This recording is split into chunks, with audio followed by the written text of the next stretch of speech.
Sesaat lagi Anda ikuti acara Jimat, sajian malam Jumat menguak tabir-tabir misteri.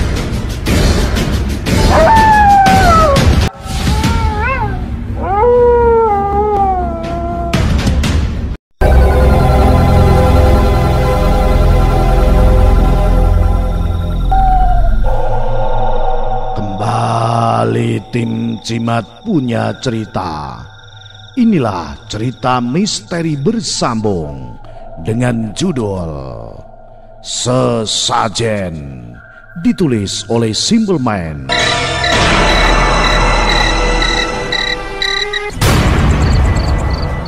Saat perjalanan, Pak Budi mengerin mendadak mobilnya hingga berdenjit keras, beradu dengan aspal.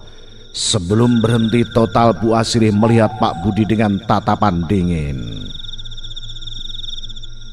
"Bu, enten opo, Bu?" tanya Pak Budi kaget. "Wes gak popo, gak usah dipikirno, wes cedek kok. Ayo lanjutno." Tepat di depan Pak Budi ada sebuah pohon besar dan mobil sudah keluar dari jalur aspal.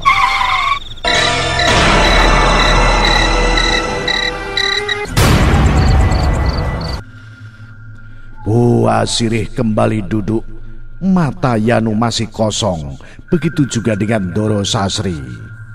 Bingung, Pak Budi yakin tadi melihat banyak keramaian orang di kiri kanan jalan.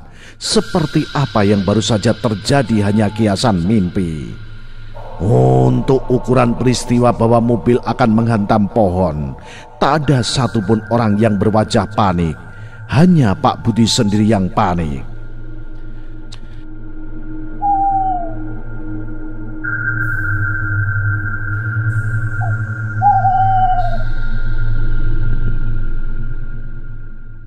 Setelah menempuh 1 jam perjalanan lagi, mereka melihat sebuah gapura.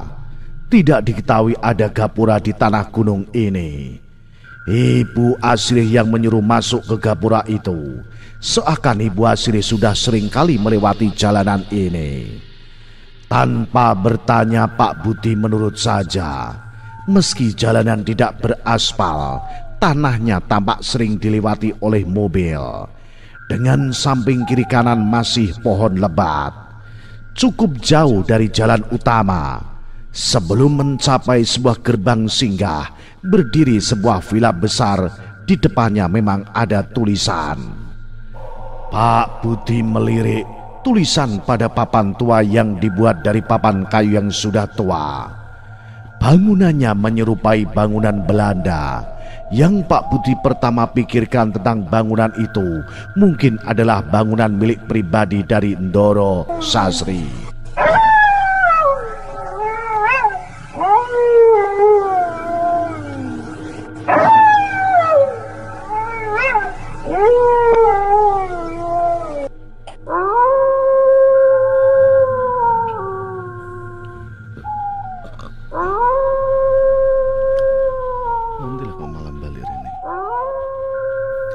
Yang menjadi masalah adalah di luar villa sudah ada mobil lain terparkir. Villanya bagus sekali, hanya pencahayaannya yang kurang di sana sini. Pak Budi memakir pelan dari luar. Ada lelaki yang membukakan pintu, membantu Ndoro Sasri keluar. Lirikannya membuat Pak Budi merinding, karena dari cahaya melihat seperti bukan Ndoro Sasri yang Pak Budi kenal. Bukan hanya Ndoro Sasri, Yanu juga dibantu keluar. Mereka membawanya masuk ke villa. Sementara Ibu Asirih meminta Pak Budi menunggu di dalam mobil. Tidak lama kemudian Ibu Asirih masuk ke villa.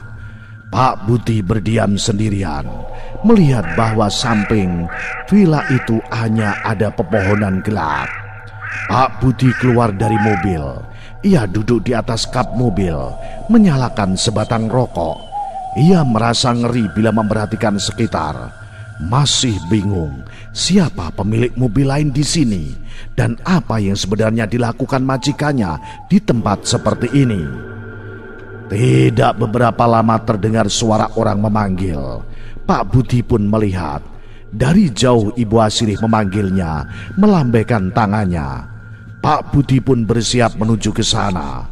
Sebelum ada seseorang tiba-tiba keluar dari mobil terparkir, rupanya sedari tadi di dalamnya ada orang lain. "Jangan mendekat, Mas," kata orang asing itu. Logatnya seperti logat orang Jakarta. "Gimana, Mas, itu teman saya yang memanggil?" Orang asing itu masih diam, lalu berujar dengan nada bertanya, "Yakin itu temanmu yang baru keluar dari mobil, Mas?" Ucapan orang itu membuat Pak Budi bingung. Tepat ketika melihat Ibu Asirih lagi, tidak ada orang yang berdiri di sana, hanya lorong villa yang gelap. Di tempat seperti ini hal seperti itu sudah biasa, Mas. Anggap saja ada yang ingin kenalan. Pak Budi pun mendekati orang itu. Orang itu memberitahunya kalau dia memang dari kota. Alasan kenapa dia ada di sini karena ia baru saja mengantarkan majikannya. Di tengah percakapan itu Pak Budi tiba-tiba bertanya, "Tempat apa sih, Mas? Tempat apa ini? Kok pelosok sekali untuk ukuran villa pribadi?"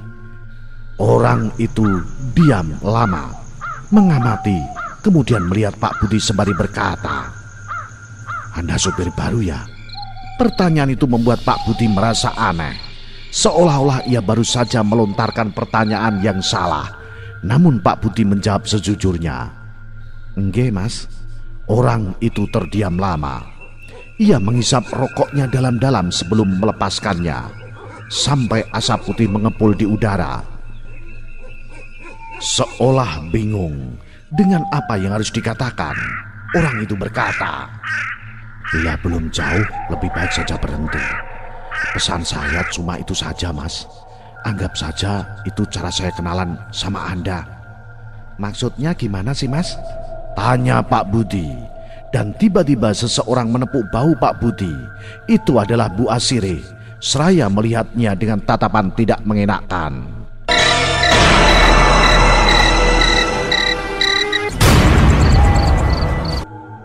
Pak Budi mengangguk, bersiap berpamitan dengan orang itu.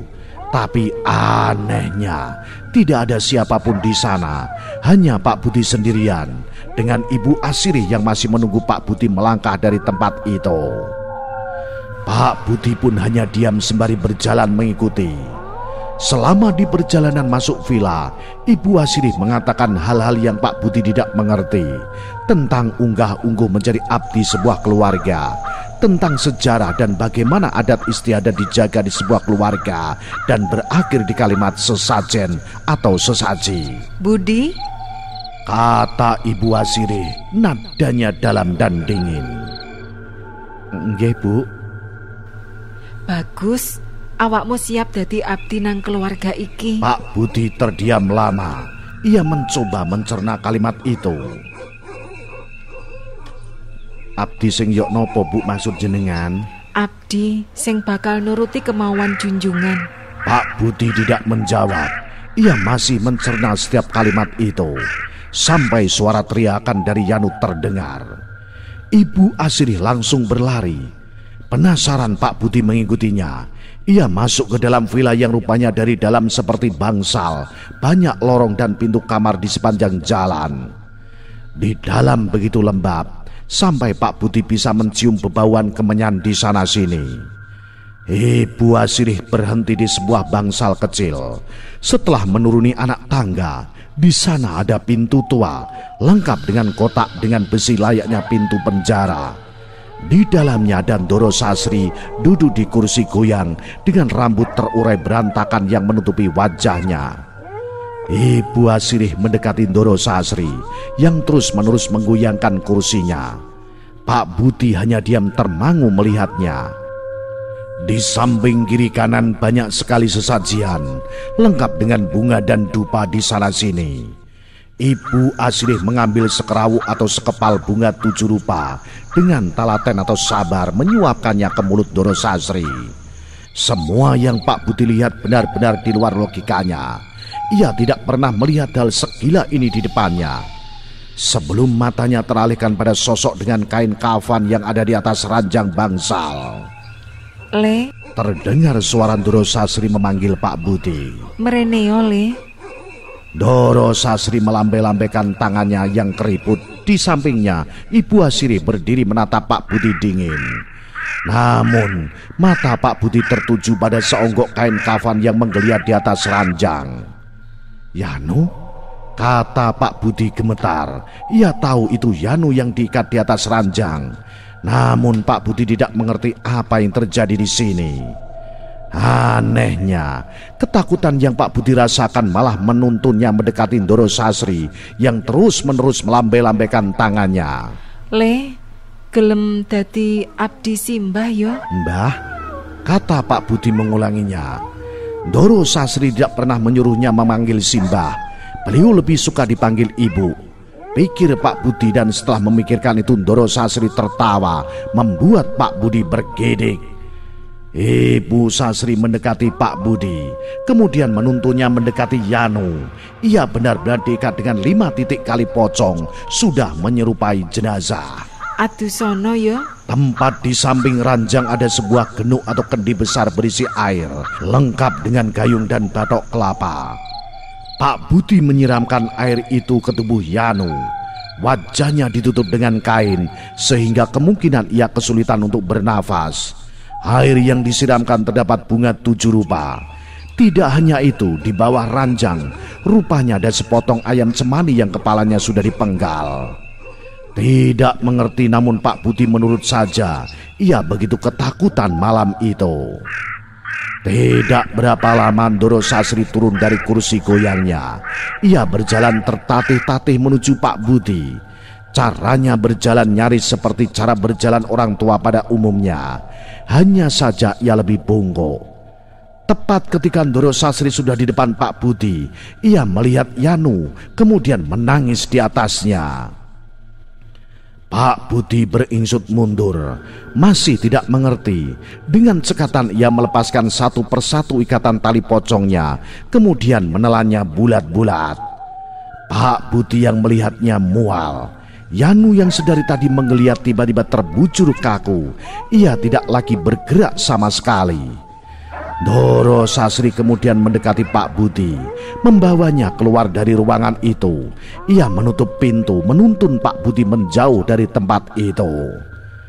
Di sebuah tempat yang jauh dari ruangan itu, Ndoro Sasri duduk di depan Pak Budi yang tampak syok. Ia tidak tahu apa yang ia perbuat malam ini. Saiki takokno apa sing kepengin mok takokno, Le? Sinten jenengan asline?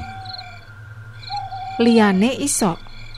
Sinten sing ngrasuki Ndoro Ibu? Liyane Yanu sedo. Ibu Asrih menggelengkan kepala. Gak, ragane tok sing mati. Kula yok nopo, Bu? Ibu Asrih tersenyum melihat Pak Budi. Ia tahu pemuda di depannya sudah ketakutan setengah mati. Tergantung. Ucapan itu membuat Pak Budi menatap Ibu Asrih lama sebelum akhirnya Ibu Asrih pergi.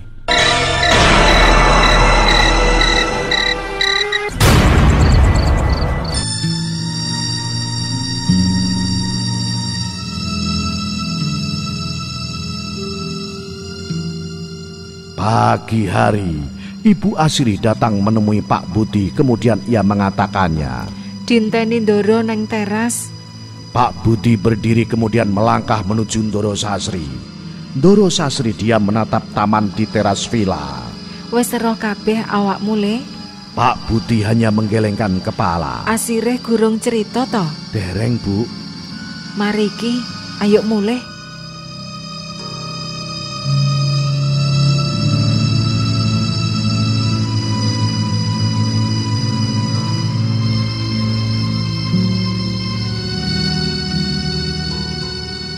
Selama perjalanan Pak Budi tidak bisa melepaskan matanya dari Yanu. Tubuhnya dibalut dengan selendang. Matanya sayu, kosong seperti tidak bernyawa. Di dalam batin Pak Budi bergemuruh keinginannya untuk berhenti dari pekerjaan ini. Namun ia terganjal bagaimana hal buruk menempanya. Apa yang akan terjadi dengan keluarganya? Bagaimana bila ia menceritakan ini kepada orang lain? Adakah yang percaya? Bukti apakah yang bisa ia buktikan? Sesampainya di Griyandara Sasri mengajaknya ke gazebo yang dilarang itu. Awakmu penasaran toh ambek nggon iku? Anehnya Pak Budi menjawab, ia tidak penasaran lagi. Boten, Bu. Kok ngono? Nggih, Bu, kula nebak niku cucu mbarep sampean, Bu, Mas Yanu. Oh, iya. Awakmu wis eruh apa sing ana ning kono? Pak Budi mengangguk. Dadi wis eruh kabeh saiki? Nggih, Bu, kata Pak Budi. Tetep bakal metu awakmu le? Kula dereng ngomong nggih teng sabda sakwise Ibu asirih nawani kula. Aku wis eruh.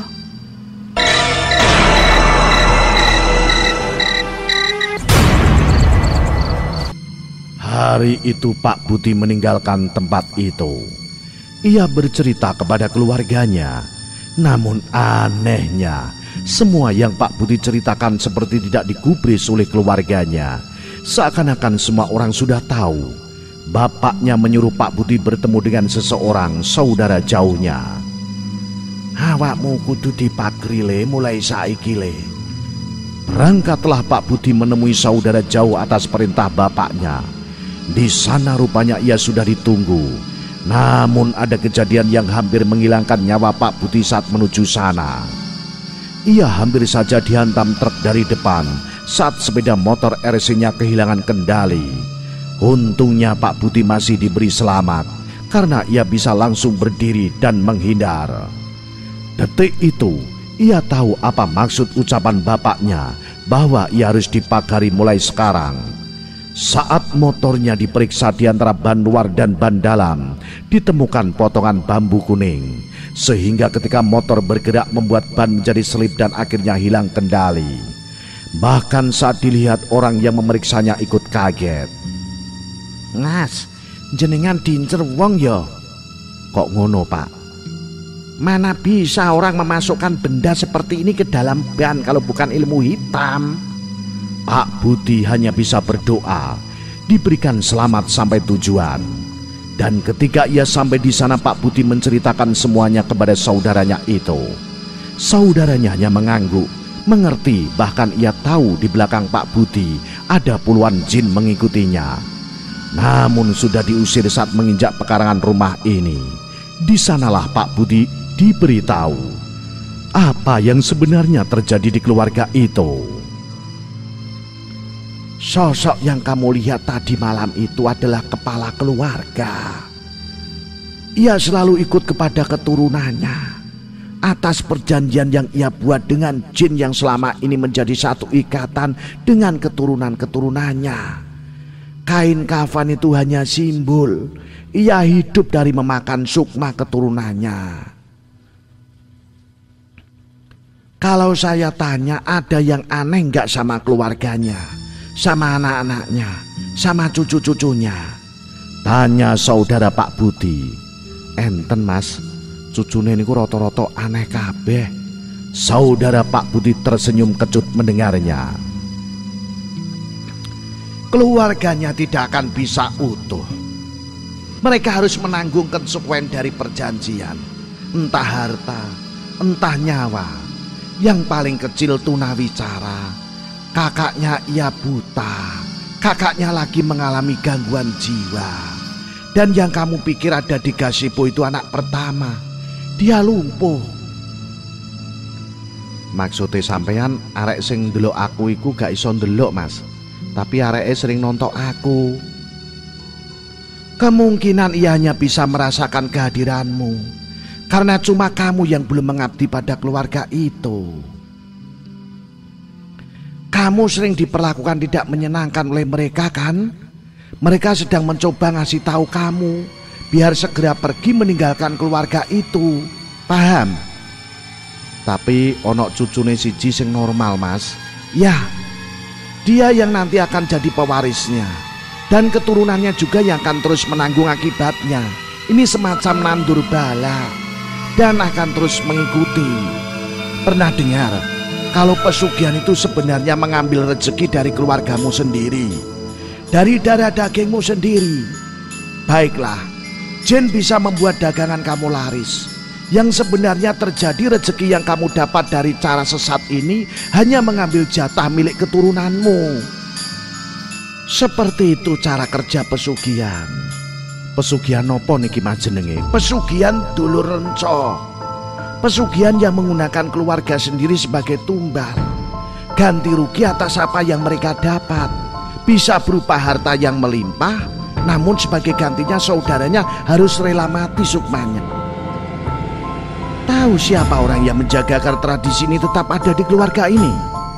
Tanya lelaki itu pada Pak Budi. Siapa mas? Wanita tua yang selalu di samping majikan kamu. Siapa namanya? Asiri. Mas mau ngomong nek aku diperlakukan ngono. Jane sadar aku gak terikat sampai keluarga iki. Terus piye mbek cah wedok sing dadi abdi gawe cucune? Mati, kata lelaki itu. Semua manusia nantinya akan mati. Jadi ya semacam ikatan batin. Bila sukma majikannya sudah mati, ya dia ikut mati dengan cara yang aneh-aneh.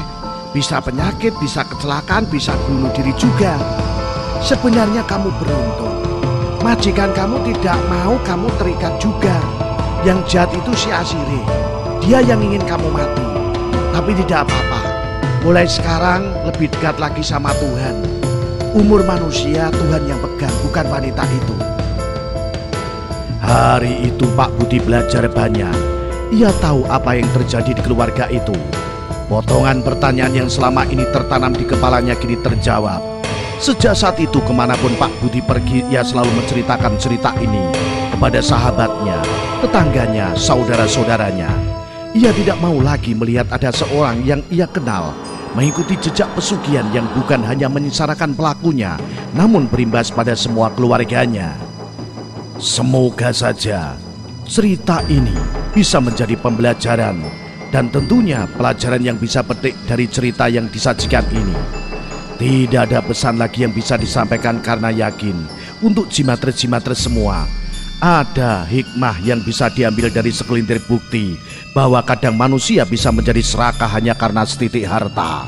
Salam jimatres, salam satu misteri. Au.